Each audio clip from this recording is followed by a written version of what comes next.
عليكم ورحمة الله وبركاته. نحمد ونصلي على رسوله الكريم. أما بعد فقد قال الله تعالى في كلامه القديم والفرقان المجيد: أعوذ بالله من الشيطان الرجيم. بسم الله الرحمن الرحيم.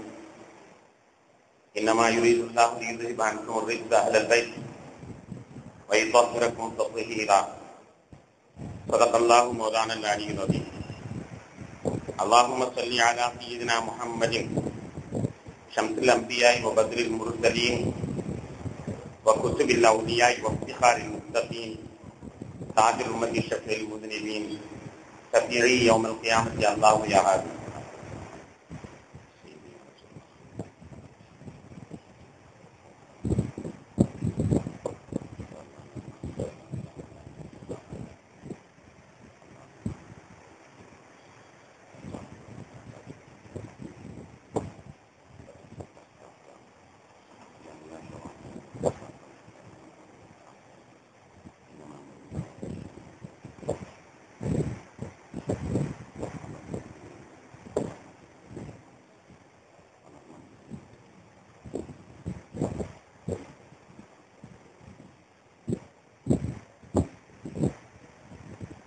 கணியத்திற்கும் மதிப்பிற்கும் மதித்தான பெரியோர்களே, சகோதரர்களே, அல்லாஹ்வின் பேருள்ளால் 8ஆம் நாள் தராவி தொழுகை நிறைவு செய்துவிட்டு நாம் அமர்ந்திருக்கிறோம்.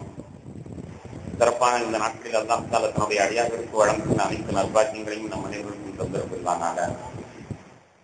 இந்த இரவுகளில் நரக விடுதலை வழங்குகின்ற ரப்பல் ஆலமீன் நமக்கும் அத்தகைய பாக்கியத்தை நல்கி அருள்வானாக. உலகத்தை அச்சுறுத்திக் கொண்டிருக்கின்ற பந்திக்காற்றினர் நோயிலிருந்து உலக மக்கள் அனைவர்களையும் பாதுகாத்திருப்பானாக.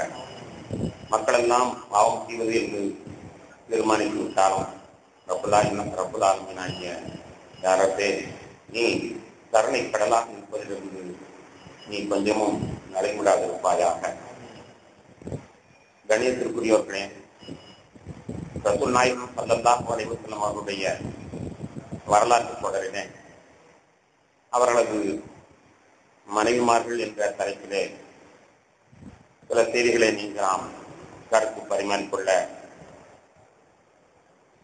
இருக்கின்றோம். ஒரு சமயத்தில் திருநெல்வேலி கலெக்டர் ஆபீஸில் கிளர்க்குகள் எல்லாம் உட்கார்ந்து அரட்டை அடித்துக் கொண்டிருந்தார்கள். அப்போது ஒரு கிளர்க்கு பிராமண சமூகத்தை சார்ந்தவர் இஸ்லாமிய சமூகத்தை சார்ந்தவரிடத்தில் கேட்டார், என்ன ஓய், உங்களுடைய நபி எத்தனை கல்யாணம் முடித்திருக்கிறார் என்று தெரியுமா என்று கேட்டார். இஸ்லாமியர் விழித்த பொழுது, தெரியாத ஓய், 9 திருமணம் முடித்திருக்கிறார் என்று அவரை பதில் சொன்னார். பதில் சொல்லிவிட்டு அடுத்த கேள்வியை தொடர்ந்தார். ஆன்மீகத்தில் இருப்பவருக்கு ஏயா 9 பெண் மனைவி என்பதாக. ஆன்மீகத்தில் ஈடுபடுவதற்கு ஏனையா 9 மனைவி என்று கேள்வி கேட்கவும் அந்த இஸ்லாமியரால் பதில் சொல்ல தெரியவில்லை. கணியத்திற்குரியவர்களே, சகோதர சமயத்தாரோடு பழக்கம் வைத்துக் கொண்டிருக்கின்ற நாம் அவர்கள் நம்முடைய மார்க்கத்தை பற்றி, நமது ரசூலை பற்றி, நம்முடைய குர்ஆனை பற்றி கேட்கின்ற சின்ன சின்ன கேள்விகளுக்காவது நாம் பதில் தெரிந்து வைத்திருக்க வேண்டும். அப்படி தக்க தருணத்தில் நாம் பதில் சொல்லாமல் போனால் தவறான எண்ணத்திலேயே அவர்கள் சென்று விடுவார்கள். அந்த நேரத்தில் அந்த முஸ்லிம் கிளாஸுக்கு பதில் சொல்லாமல் விழித்ததை அங்கு சமூகம் தந்திருந்த ஒரு நண்பர் எடுத்துரைத்தார்.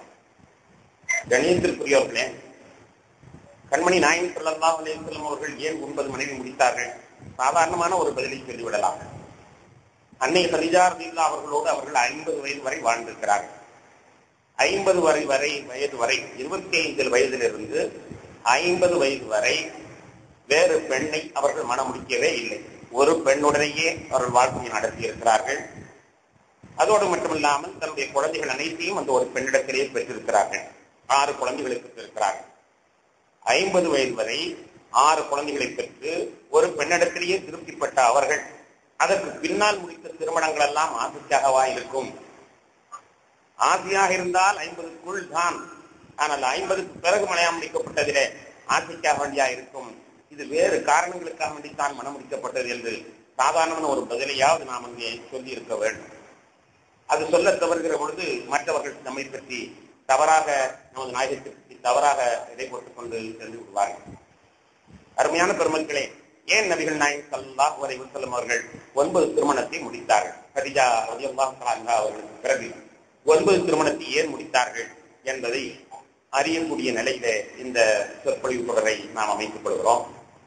அன்னை கதீஜா ரலியல்லாஹு அன்ஹா அவர்கள் வஃபாத்தானதற்கு பின்னால் சௌதா ரலியல்லாஹு அன்ஹா அவர்களை பெருமானார் மணம் முடிக்கிறார்கள். சௌதா ரலியல்லாஹு அன்ஹா அவர்கள் அவர்களுடைய முதல் கணவர் சக்ரா இருவரும் சேர்ந்து இஸ்லாத்தில் தழுவினார்கள். இஸ்லாத்தில் தழுவி அங்கு கடுமையான தொல்லை தாங்க முடியவில்லை.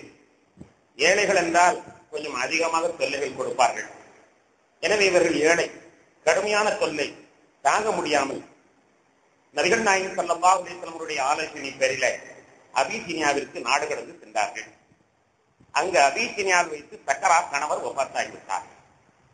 வஃபாத்தான உடனேயே தனிமையில் அந்த அந்நிய நாட்டிலே அந்த பெண்ணால் வசதி ஏறவில்லை.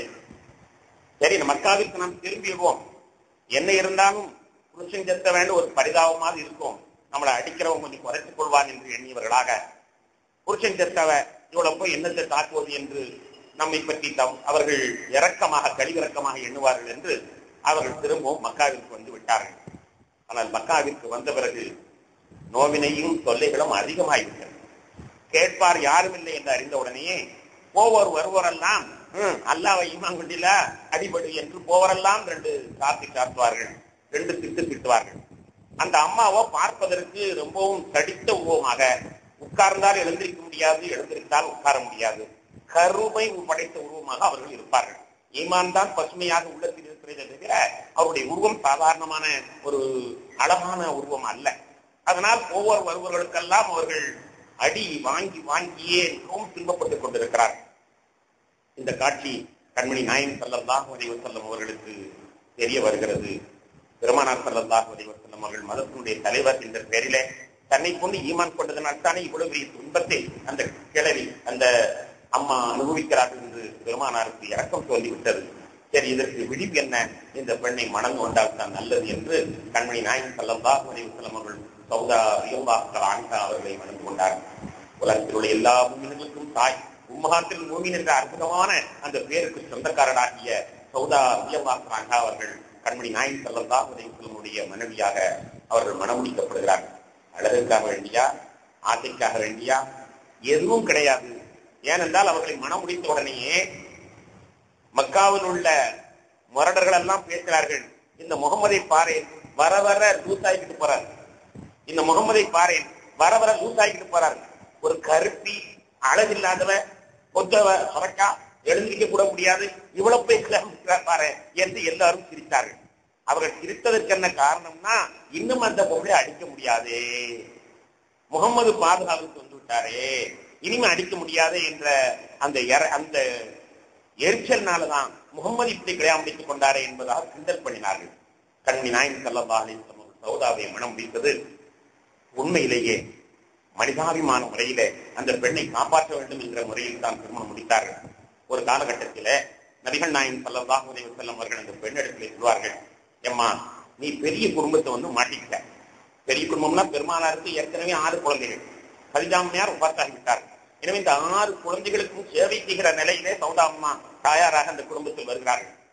நீ வந்து இந்த குடும்பத்தில் மாட்டிக்கிட்ட, மக்கள் உன்னுடைய பிள்ளைகளுக்கு என்னுடைய பிள்ளைகளுக்கு நீ சேவை பண்றதுலேயே உனக்கு கஷ்டமா தெரியுது, அதனால நான் வேண்டாம் மனவிலக்கு செய்து விடட்டுமா, நீ நிம்மதியா கிடைக்கால முறை இருந்துட்டு போமா, ஓரளவு பாதுகாப்பு கிடைக்கும், இனிமே யாரும் அடிக்க மாட்டாங்க, பாதுகாப்பு கிடைப்பது இனிமேல் யாரும் அடிக்க மாட்டார்கள், எனவே நான் வேண்டாம் மனவிலக்கு செய்திடுறேன், நீ தனியா நிம்மதியா கிடைக்கால முறை இருந்து என்று சொன்ன பொழுது சௌதா அம்மா அவர்கள் அழுது விட்டார்கள்.